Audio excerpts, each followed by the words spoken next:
Thanks for downloading this episode from Teachers Talk Radio. You can find the full schedule and listen back to all our shows at ttradio.org. Enjoy the podcast. No government wants to be known for its lack of ambition. So the question I want to ask is this a case of same old, same old? Now, I've experienced at least 15 whole school inspections in my time and a few more limited inspections besides. And I have seen at least 6 different frameworks, ranging from long notice 5-day inspections, where I recall having 6 of my own lessons graded when I was a full-time history teacher, and there were 7 possible grades for the school, through to no notice inspections with deep dives and well-being checks along the way. So it's fair to say I've experienced quite a few approaches over the years. What I can say is that they've never been a pleasure. Mind you, inspections aren't meant to be fun, I suppose. But in this case, have Ofsted just reinvented the wheel for the umpteenth time? Or is it different this time? In other words, is it just a case of new wine in an old bottle? Now, joining me today is a man who has worked with prime ministers and secretaries of state and seen off, shall we say, quite a few chief HMIs along the way.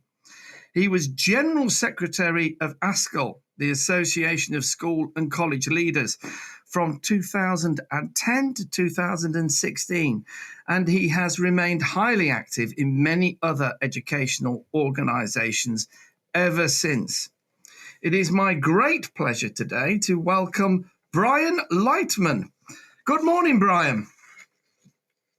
Good morning, Carl. It's great to be here. Lovely to have you. Are you a Dolly Parton fan, Brian? Well, I think Dolly Parton's really great. And actually, I'm absolutely with her on this. It is enough to drive you crazy, I think. So I really look forward to discussing this topic today. Absolutely, yes. Many a true word in jest or in music, perhaps. So, let's start with the big one, and then we'll work our way through. What do you make of the new proposals? To be honest, I think they're deeply disappointing. I think they're a real missed opportunity that we came to a real crisis point. You know, as a classic sort of critical incident for Ofsted. I think that preceded this rethink about inspections and so on, and it was an opportunity to do it differently. And I do believe inspections have a role to play, an important role to play, but I think it's just been missed, and I think that's very sad. So I'm really hoping that with this consultation we can try to shape it a bit better and hopefully get some changes. But that will require people to respond and listen to what I think a lot of people are saying. Yeah. I mean, they say it's the hope that kills you. And in some ways, it was a case of being particularly disappointing because hopes were high enough that there was going to be something that felt significantly different. I think, for me, certainly, the final couple of years of the old Ofsted framework, with everything that went on, with the obviously the awful fatality of Ruth Perry and everything that surrounded that, and then a lot of really deep soul searching on the point of so many people, and then we thought, well, okay, surely out of that will come something that will feel fresh and different and will really point in a new direction. Instead of which, it feels to me, just like you, as though it's not so much new wine in an old bottle, but sort of almost like more of the old bottles than we had before. It's almost a worse situation than the one that we had before. So, I mean, what for you, Brian, was wrong with the old system?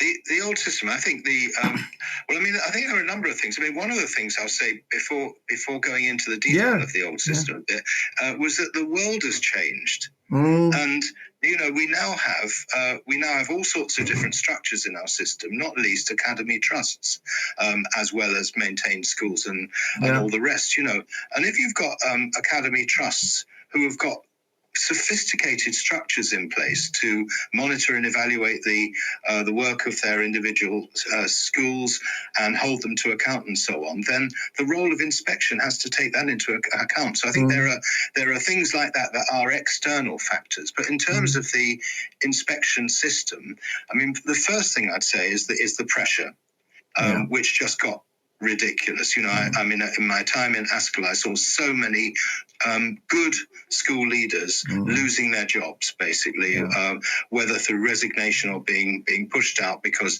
they'd got this grade. And I think the grading system, the high stakes of that, the sort of the requires improvement, as a phrase which I really campaigned against at the time with Michael Wilshaw, because basically, if you say to a parent, this school requires improvement, what are they going to think about sending their child there, or about and all schools require improvement. There's always more you can do, however good the school is. So there were those sorts of things. But then there's the other point here. I mean, there's so much, but it's the evidence base that underpinned that model of inspection. And I don't think this has been addressed at all in the consultation here.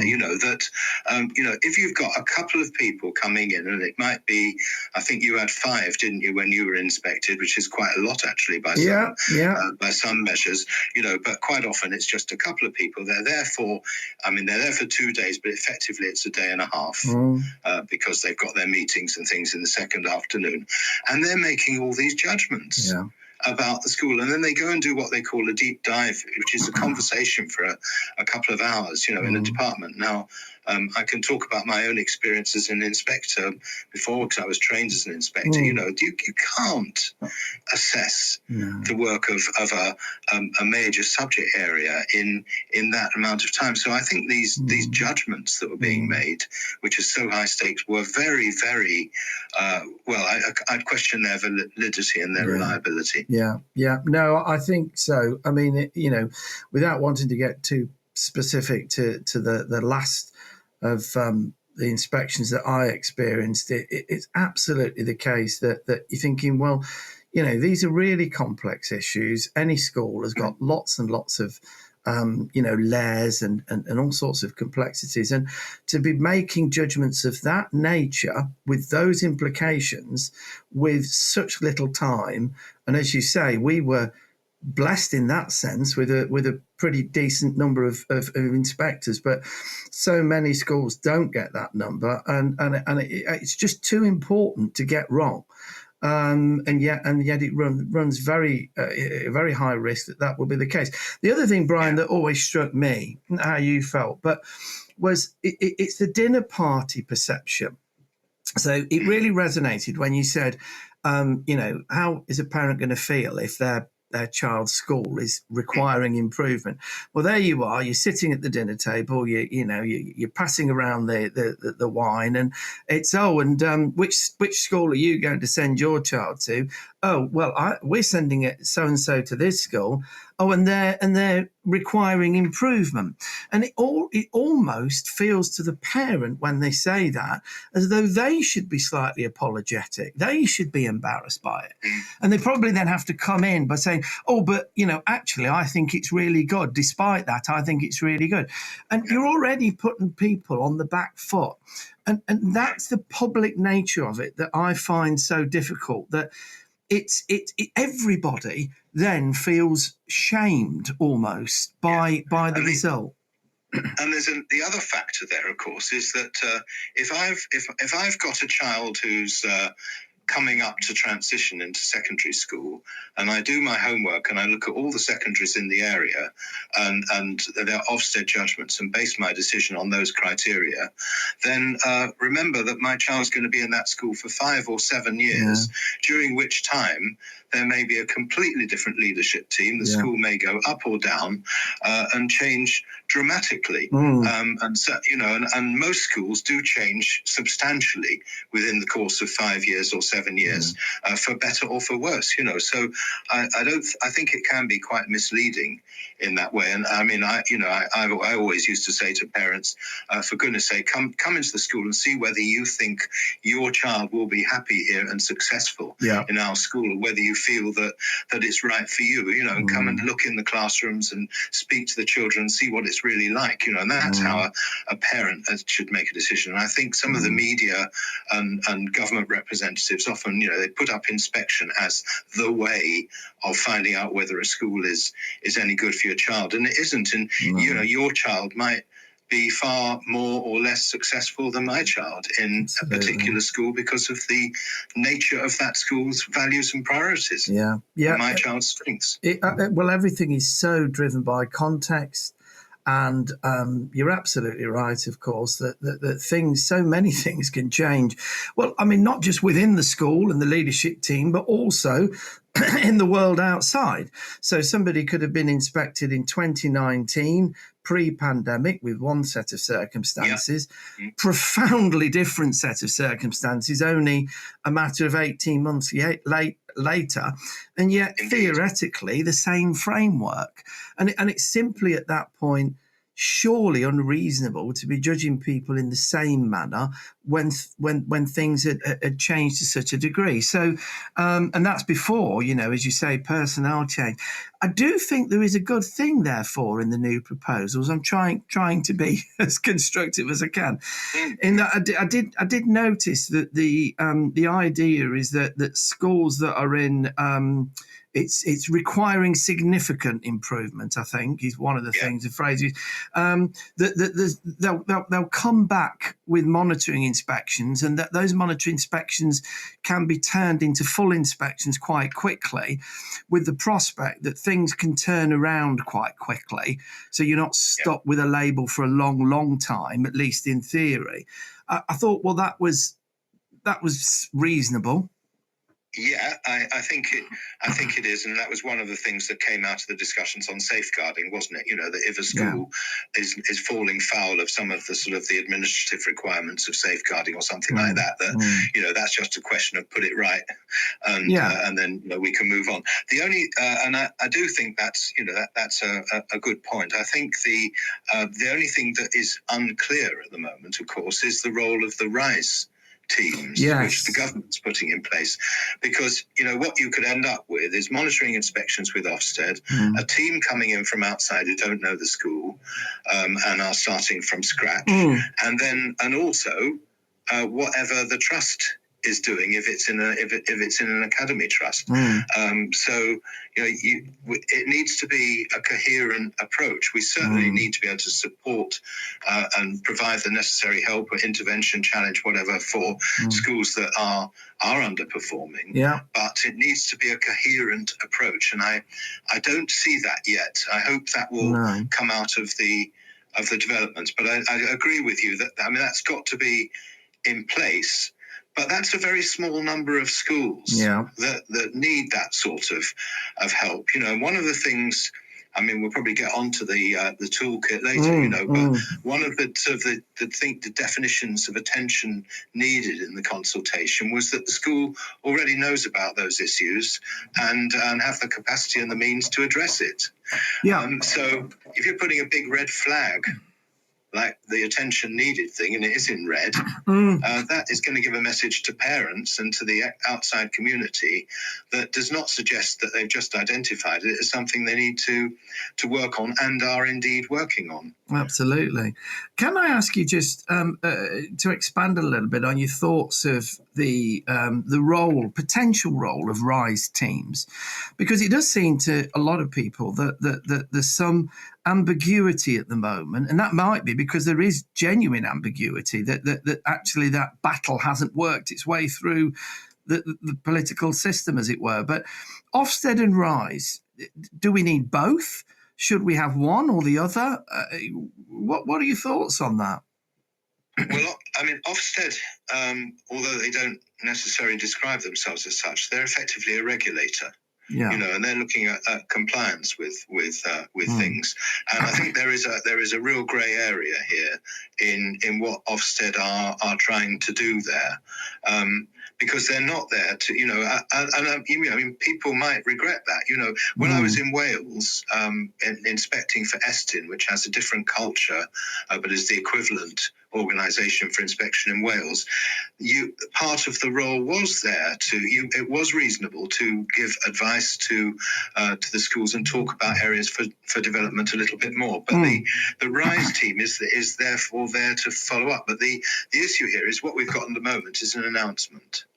And I know, they're making they've made some appointments and they're making more appointments, but we don't really know about what those people are going to do. And one of the things that is always a challenge in lots of policy areas is that the people who are appointed to those sorts of roles to advise schools are they might have been very successful running their own school or in their own context, but as you said, context is different.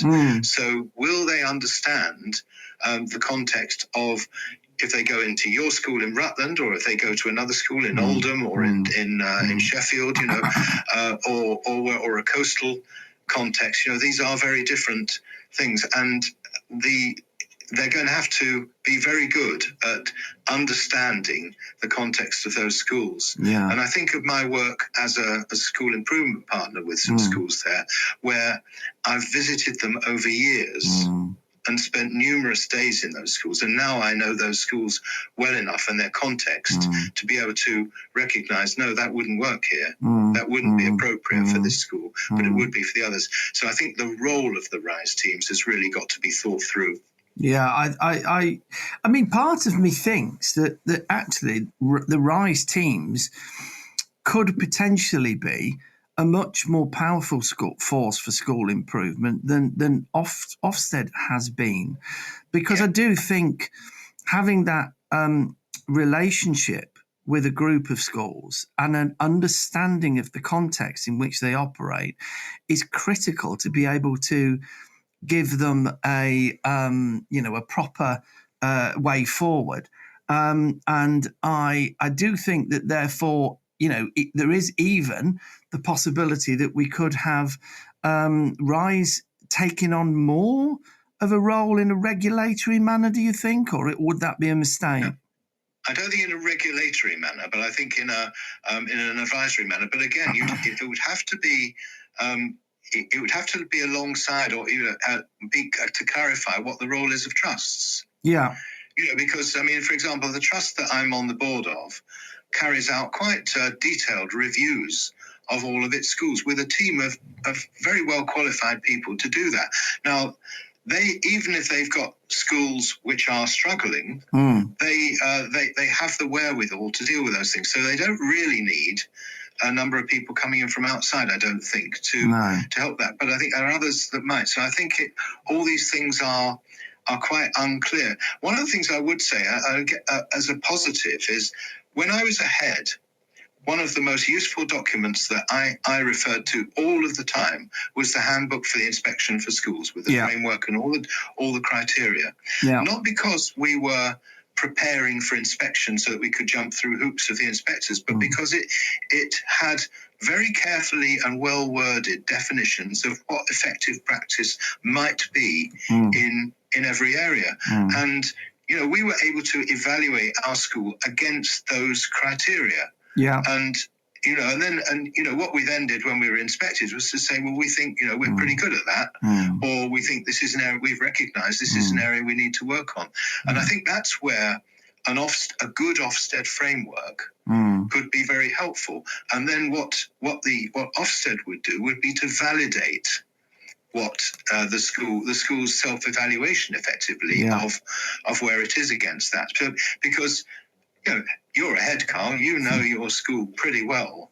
And really, if I was an inspector coming in, what I'd want to know is where do you think your school is? You tell me and show me what's going on, what's going well, what are the areas for development.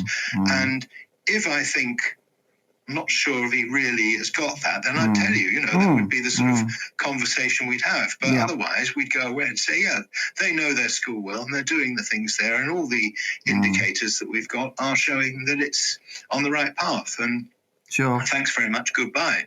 If you go into a school where they haven't got a clue what's happening, then obviously that requires a different approach. Yeah, absolutely. What we're going to do, Brian, is just have a quick word from our sponsors, and then take in the educational news, and then we'll pick that up, because there's so much more to talk about. So we'll be back in a minute. Great. This show is brought to you in partnership with John Catt Educational, publishers of professional development books and resources that support great teaching and learning in schools around the world. Don't miss out. Level up your professional development today and visit johncattbookshop.com to explore the full range of titles. Use the code JCTTR2425 for 20% off your order. Happy reading. This is Teachers Talk Radio, and this is Teachers Talk Radio News.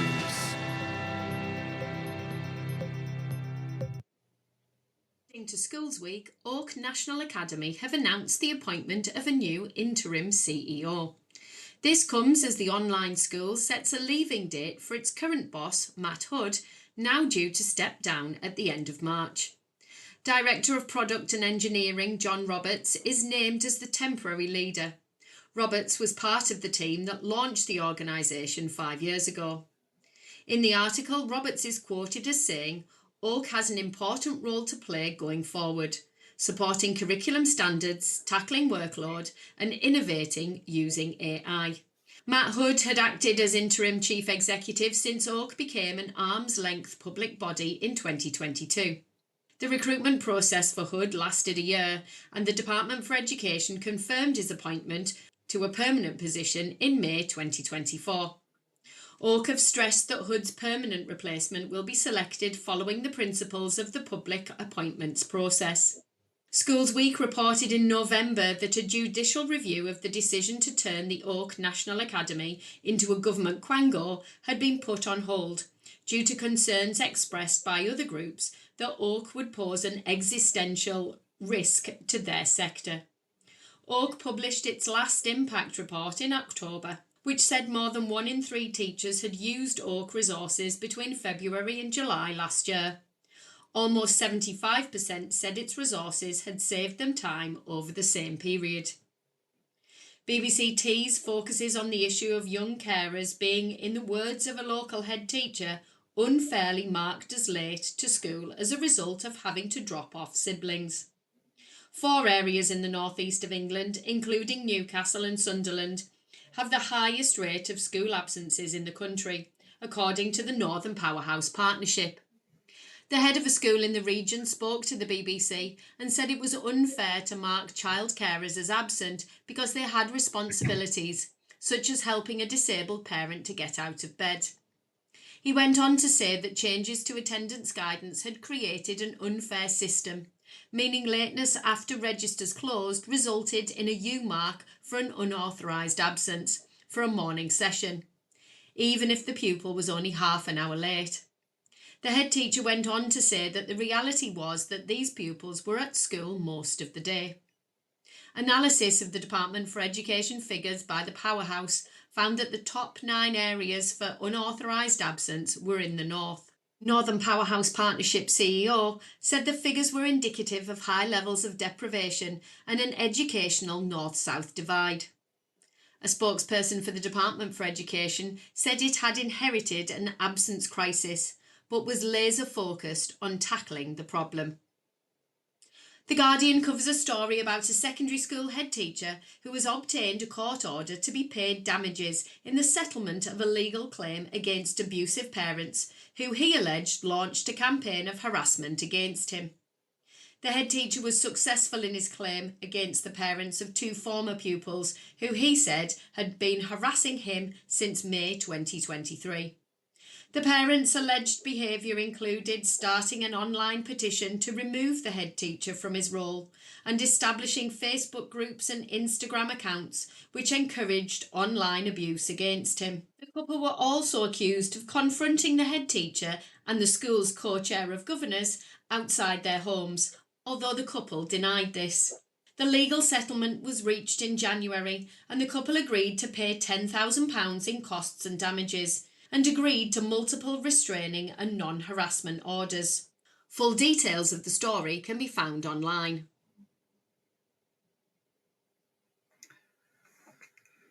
Okay, so finally, the BBC West Midlands News website reports on a primary school who have begun training pupils in Year 5 and Year 6 to be mental health ambassadors.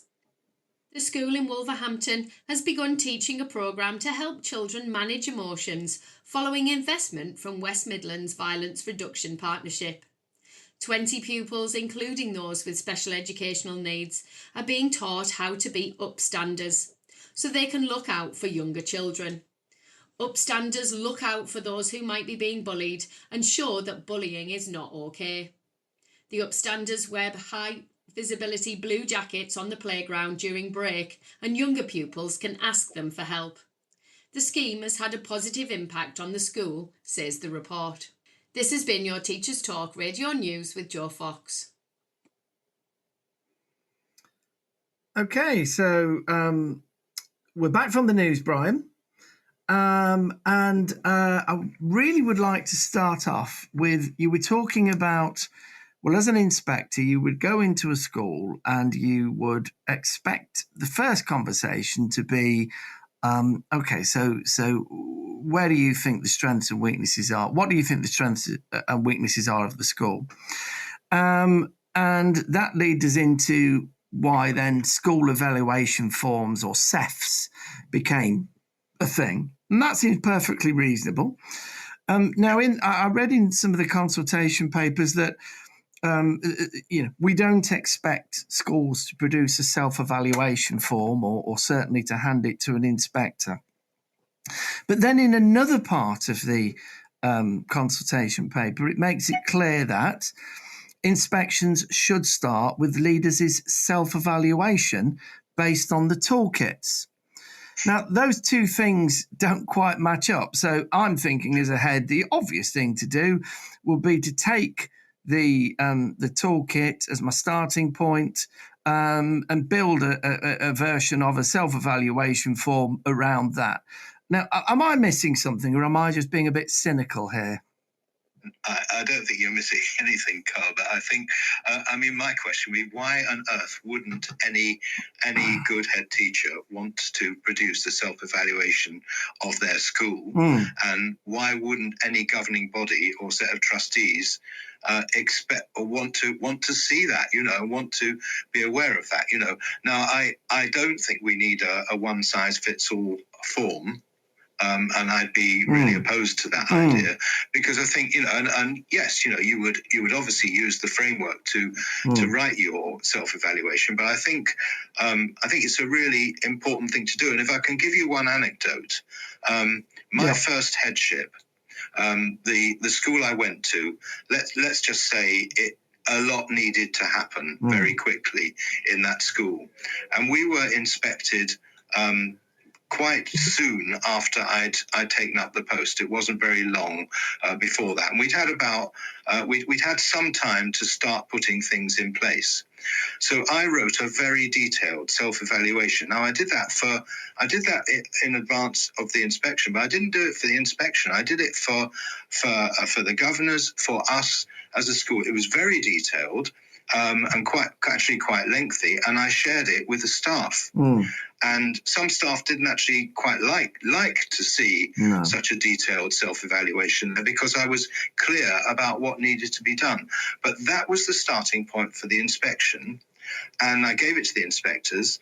And that led to a really rich discussion with the inspectors, which led to them giving us what I think was a good report, but was very clear about what needed to be done and what we were doing about it. Sure. And And that was Estin, which has a different culture from Ofsted. But for me, that was really useful because you know what it's like when you're trying to make changes, you will get resistance. And if you've then got an external group coming in and saying, no, that they're right on that. Basically, the judgment they made was the school has identified what needs to happen and is doing something about it. Yeah. And to me, that's the way an inspection should operate. Yeah. No, I so what you're saying is really leadership is everything. If you've got confidence that the leadership are doing everything reasonable to address the issues that the school has, then surely that should mean that the school isn't, do you think, put into a category, or am I understanding that correctly? I think the school is. I think then your judgment is that the school is good. It's they're doing what they need to be doing. One of the criteria that Estin used at the time was capacity to improve. Now, you could say further improve or develop further or whatever, but capacity to improve. Has the school got that capacity to improve? If it has, and they're doing everything they can about it, then you shouldn't be putting red lights against the school. No. And sending out messages that tell the parents. So actually, what you should be saying to the parents is, no, this school's in safe hands. It's going in the right direction, and your children will be looked after and served well by that school. Yeah. And that's what worries me about these headline grades on everything. So we've replaced one overall grade with, well, at least 45 others. Yeah, absolutely. So, how is that better? Surely it's death by 1,000 cuts, isn't it?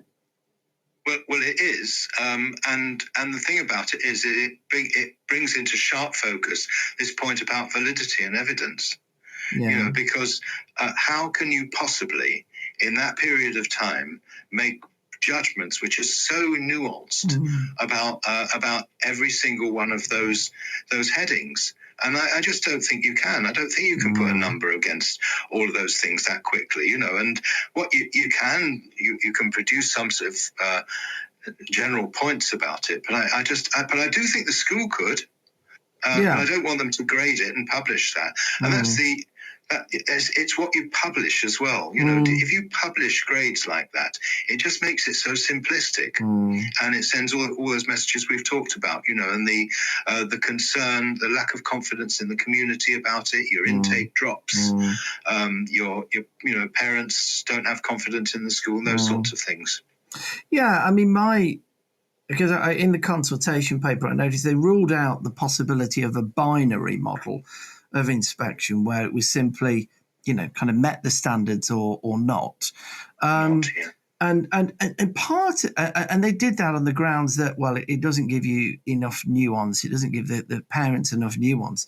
But part of me thinks that would be actually quite good, insofar as if they're going ahead with the digital profile, as they're calling it, and it's going to have lots of objective information, as it were, just a record of numbers in this and that and results and all the rest of it. They've got that information, parents have, which is already quite a lot. Then they know the view would be that the inspectorate think that this school is in fit and proper hands, and that people that are doing it are doing what they should be doing. And surely, would that not be enough? Is there a need for then a more detailed report on top of all of that? Given, as we said at the start of the show, that it's out of date very quickly and is very much reflective of the context of the time. Well, I think, what you're describing there is effectively a health check, aren't you? Pretty much, the officers are coming and doing a health check. Now, the other point here, again, I was talking about how things have changed. One of the things that, again, has changed, I think, for the better, is the amount of information that schools themselves provide to parents. Yeah. Every school I come across, it has really good newsletters. It has a website with all the information, some of which is statutory. If you then had a school profile, and there have been some very interesting pilot projects on profiles, which are taking place in various areas.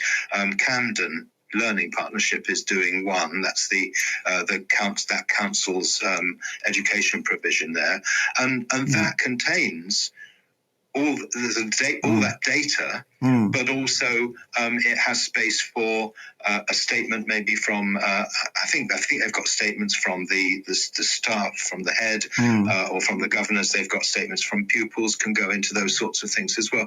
You can have a profile that is there, and then Ofsted's role would be the health check. And if Ofsted come in and they identify a problem there, then that's when your RISE team or your whatever intervention then comes into place, and that would seem fine. I think the other one I'd want to highlight here is all about this exemplary category. Yes, that's all a bit strange to me. I can't quite work it out.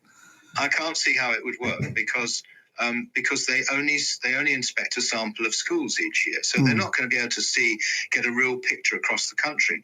Now, there used to be HMI surveys, which were countrywide surveys of what took place, and they produced really useful reports. Again, I remember having some of them that we went through in my schools, where we looked at what HMI had found out about the teaching of a given subject or aspect in schools, and that would be really useful. And then you'd be able to say, okay, well, exemplary practice in my subject, modern languages, is X, Y, Z, and there are some examples, and here's a little case study of school, whatever, that is doing that. So that could be something, but I can't see how by going into school for 2 days you're going to pick out that the work at at your school in subject X is exemplary or not. No, and then there's this slightly odd arrangement they're suggesting where Ofsted would then recommend to a panel, and then it would go to a panel.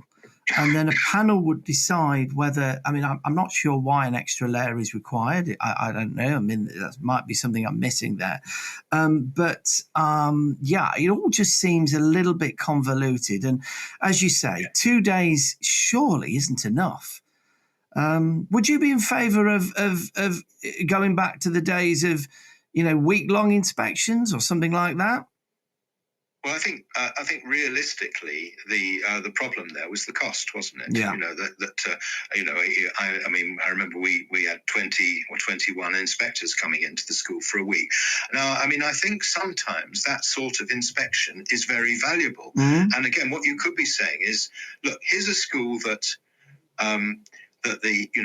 all of the indicators seem to show has been in trouble for a long time. It's really, it's not moving at all. So let's send in a team of 20 people to go in and look across the board at that, or to, it might not be 20 people, it might be less, but to look at all aspects of that school and really try and help and work with them to improve. But that is not necessarily an inspection. That is that's an intervention, if you like. It's support, and some trusts already do that sort of thing. Maybe not with 20 people, where they would send in a team of people to work alongside a school to work on those things. So I think, but I don't think it's realistic to expect to go back to that. One thing you do need, though, is you need to make sure that the inspectors, whoever goes into a school, are from that sector and have recent relevant experience in that sector. And some have and some haven't. I had one inspection of one of the schools I led, with a really great HMI who really knew his stuff, and he was a really wise person to listen to. I can think of other inspections, either ones I've been on or been, at the receiving end of, where I wouldn't say that about all the inspectors who were involved. No, and that's another thing, isn't it? People's concern that they're not being inspected by people that they have sufficient confidence are able to offer the judgments that they're making, or the experience to do it. What about Brian, the cycle? Because if you've got 2-day inspections and you're trying to do so much, it seems plain to me that you need more than 2 or 3 inspectors in a typical, say, secondary school, and you're not going to do it in 2 days, probably. So what about having, instead of 4-year cycles, what about a 6-year cycle, and then giving everybody a more thorough health check, as it were, with maybe more days or more inspectors when they do actually come in? Yeah, I mean, I suppose the argument against it is that schools can be very different places after 6 years, but you could, there are indicators which would show whether a school is showing up some warning signs. With all the data we've talked about, you can see where schools need that, and that's where you've got the monitoring visits and things which can turn into a full inspection. But so for many schools, I think that might be one possible way forward in a context where whatever the government agrees it does with inspections, it's going to need to do it without a vast amount of investment going into it. Yeah, I mean, now you've got to be realistic. You have, and particularly now it's an acute situation. And so you could have a longer cycle, but you've got the reassurance, the backup, if you will, of the RISE teams, supported by the new school profile, as it were. So you've got that. So you've got a mechanism, and obviously, if things, if RISE come in or look at things and it's clear that something has gone badly wrong, then you could invoke you could accelerate the cycle, as it were, and have something come in. But you wouldn't do that as a normal process.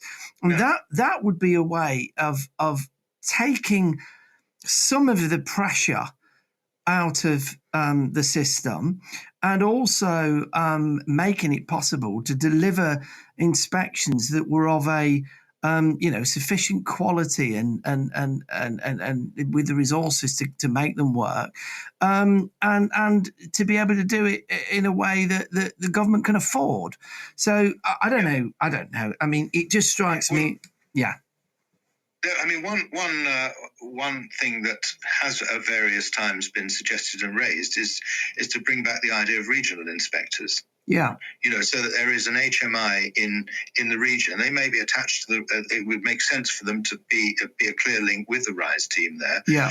So that they would have a bit of a knowledge of what's going on in that particular region, and they would be able to go into schools and have a look, and that might be, obviously it would need to be thought out through, to consider how it will work in practice, but certainly that's a possibility. No, that seems to be an excellent concept. So you're actually then marrying the contextual knowledge of the RISE team with the, if you like, the regulatory health check function. And I use that phrase which you've used because I do think that's the role that Ofsted should play, rather than, to try and judge everything.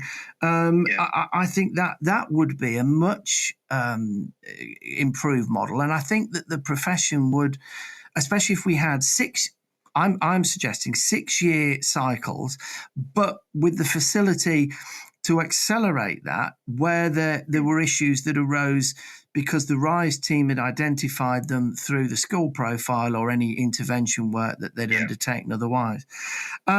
Just going to have another word from our sponsors, and then we'll come back and we'll figure out where we want things to go from there. I'd really like to talk about the 1-day notice as well, if we can, when you come back. We'll start just with that, because I think that's a very good point. Okay, over to our sponsors. This show is brought to you in partnership with John Catt Educational, publishers of professional development books and resources that support great teaching and learning in schools around the world. Don't miss out. Level up your professional development today and visit johncattbookshop.com to explore the full range of titles. Use the code JCTTR2425 for 20% off your order. Happy reading. Okay, so welcome back. And 1-day notice inspections, Brian. You have some thoughts about those? Yeah, well, it's about trust. As is all of this with inspections, isn't it? Do we consider school leaders to be professionals? and do we trust them? Or do we want to treat them like naughty children? And it's a bit, you could look at similarities in the way you organise your school.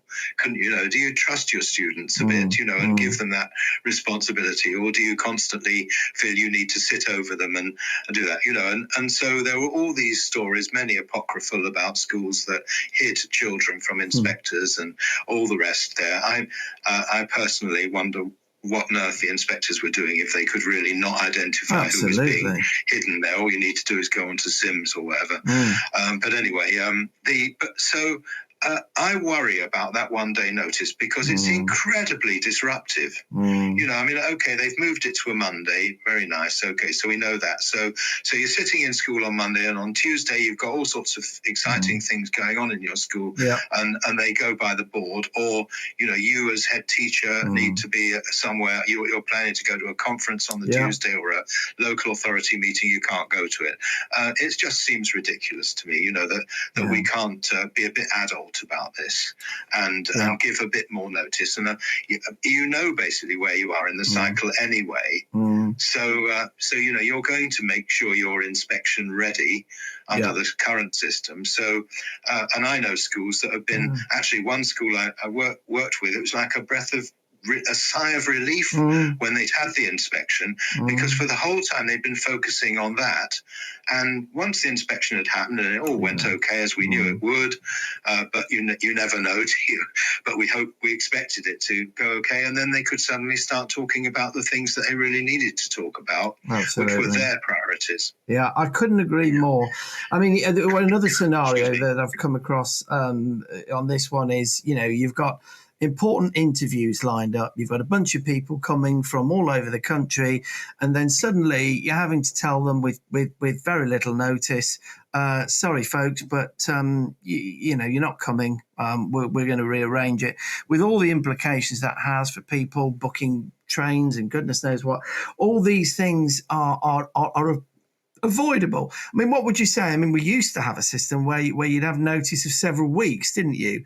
What would you say, a week or something in that region, or a bit more?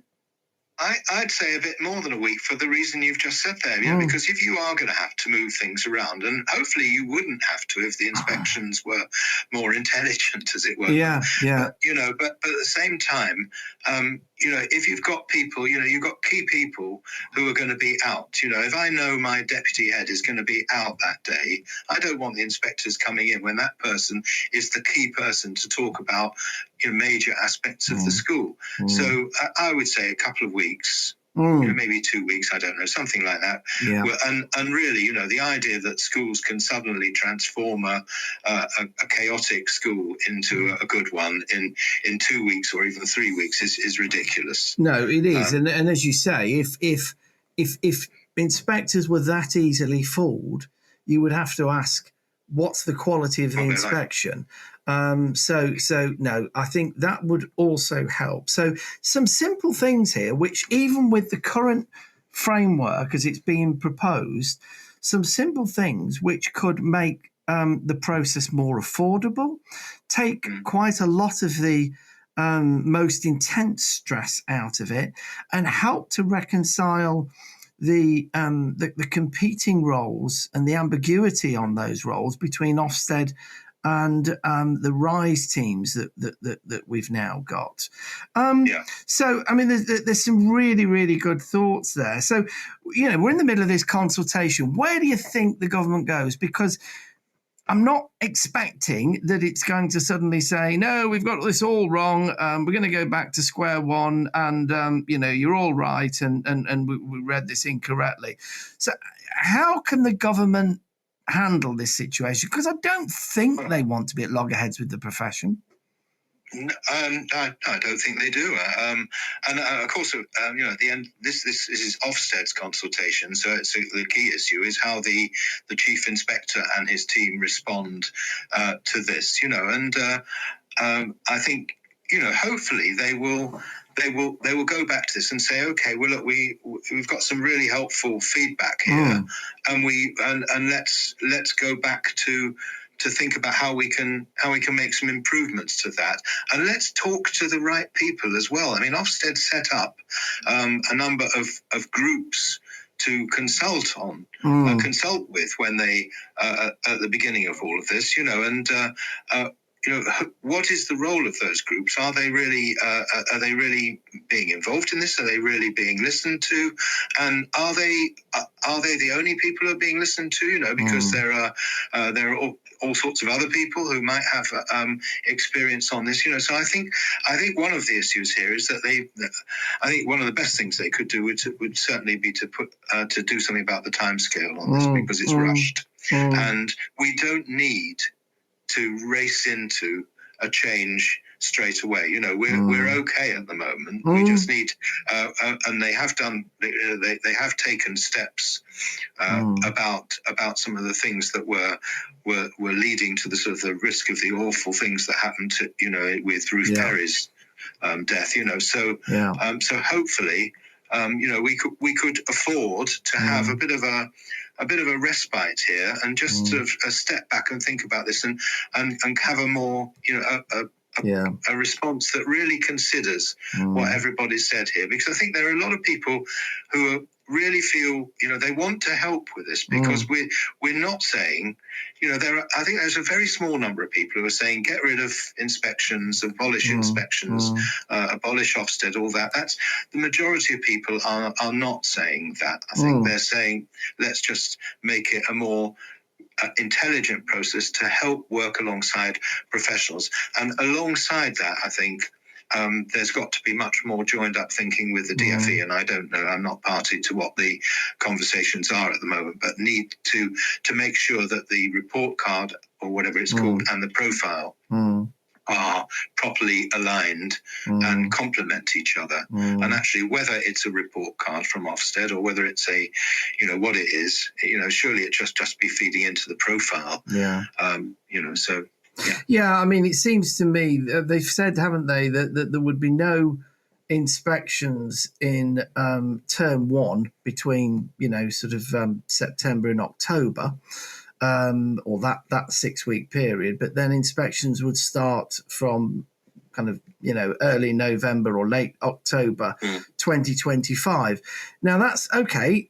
Theory is, you train your inspectors a little bit more, but it seems to me that there are too many issues here that need to be unpacked for that length of time to be sufficient. So surely if they at least went to the end of 2025 and said, we'd be looking to start a new system from January 2026. That would give us a little bit more breathing space.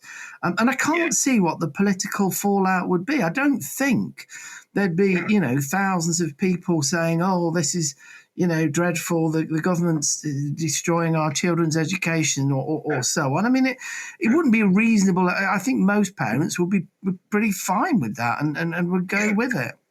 Because they're not putting inspections on, they wouldn't be putting inspections on hold, actually. It would be, they would just continue with the current... the current model. Yeah. But I think actually you've made another important point about timing there, that I think some of the, again, this low trust model where, inspectors come in the last week of the summer term and things like that is plainly ridiculous. Yeah.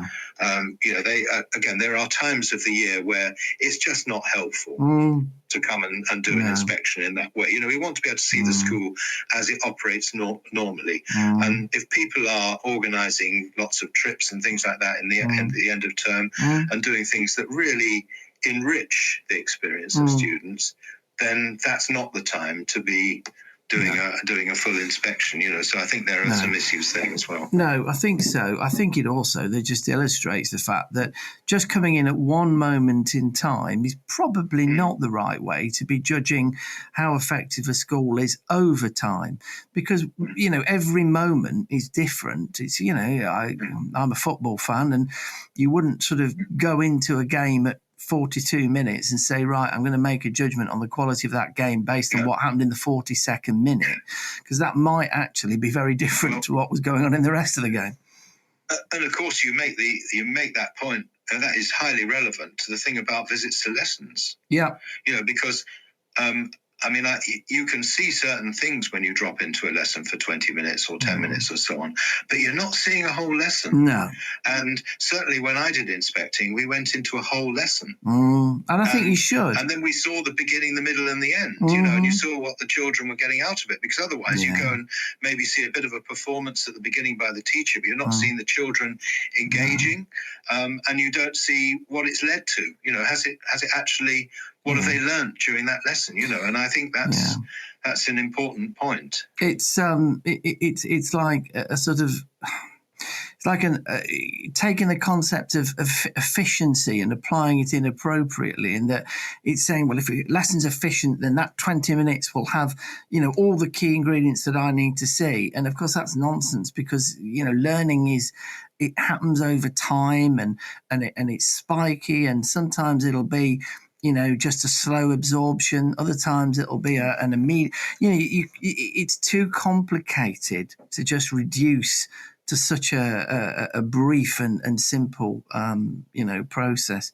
Listen, I mean, there's so much more here. And you know, because your wisdom, working at the level you've worked at, both as an inspector and as General Secretary of ASCL, and knowing the inner workings of the of how it goes at Westminster, has been absolutely fascinating, and I could, you know, talk for a great deal more time than now we've got, because we are coming to the end of the show.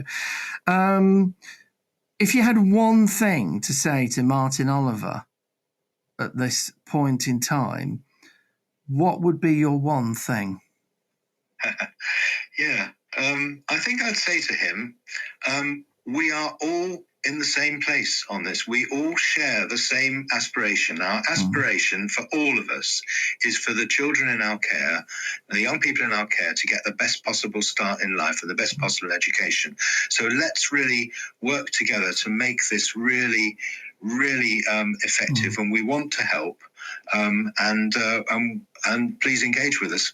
Yeah, no, absolutely. We all want a solution that works for young people and education. So let's talk like grown-ups and actually, you know, make decisions that everybody can then embrace. Yeah, couldn't agree more. Okay, well, thank you so much, Brian. It's been absolutely fascinating. And thank you. It's been a pleasure. No, pleasure's all mine. But I hope that the listeners that we have it's helped to maybe structure some of their thoughts, because the consultation's still happening, and you know, I encourage people to go on there and share their thoughts on the way that inspection should be in the future. Okay, well, thank you very much for listening to the Friday Morning Breakfast Show. You've been listening to Teachers Talk Radio. Tune in live and listen back at ttradio.org. We look forward to hearing from you next time on Teachers Talk Radio.